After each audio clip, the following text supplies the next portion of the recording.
Dili lang ta magpabilin sa gugma sa ngabil, apan magpuyo niini pinaagi sa buhat sa pagpangalagad sa uban. Mayong adlaw mga igsoon ko diha ni Kristo. Aniya na usab ako si Reverend Jessam Pilicano, usa sa mga diakono sa atong Archdiocese sa Sugbo. O guban kita karon ni ining pagpadayon nato pagpamalandong sa pulong sa Dios. Mga igsoon ang atong Ginoo nag-ingon, pagpabilin kamo diha sa akong gugma.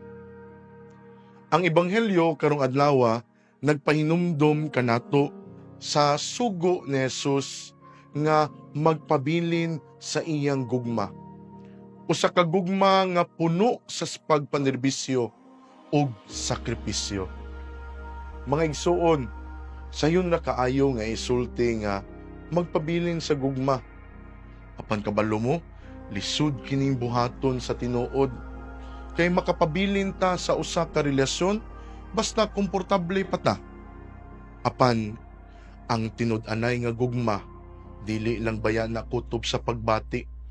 Ang gugma usa ka commitment, usa ka desisyon nga mangalagad ug magsekripisyo alang sa imong gigugma para sa uban. Mao nga sa dihang nag-ingon ang atong Ginoong Hesus nga pabilin kamo diha sa akong gugma. Wala lang siya nagpasabot nga magsinabtanay rata o magpakita o buutan nga mga buhat.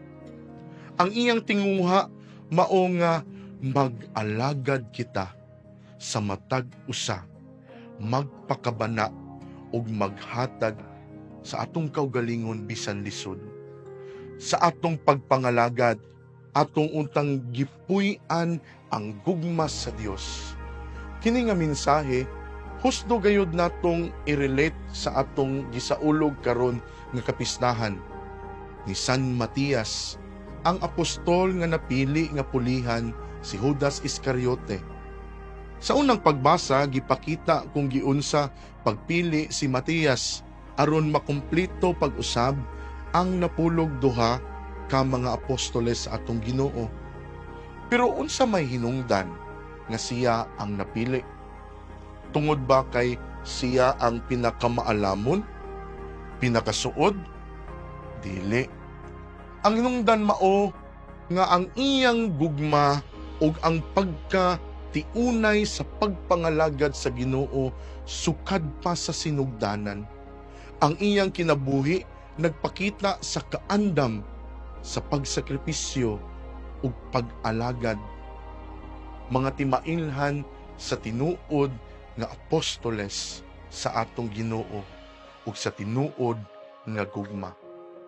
Mga igsuon, hinaot unta nga ato usab kining mapuy-an sa atong tagsa-tagsa ka kinabuhi.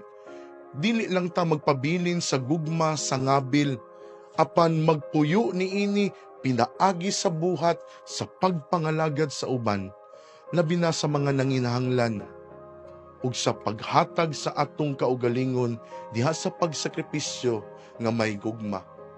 Sa ingon masinati nato ang saad sa atong Ginoong Jesucristo nga kalipay, nga hingpit ug mapadayon hangtod sa kahangturan.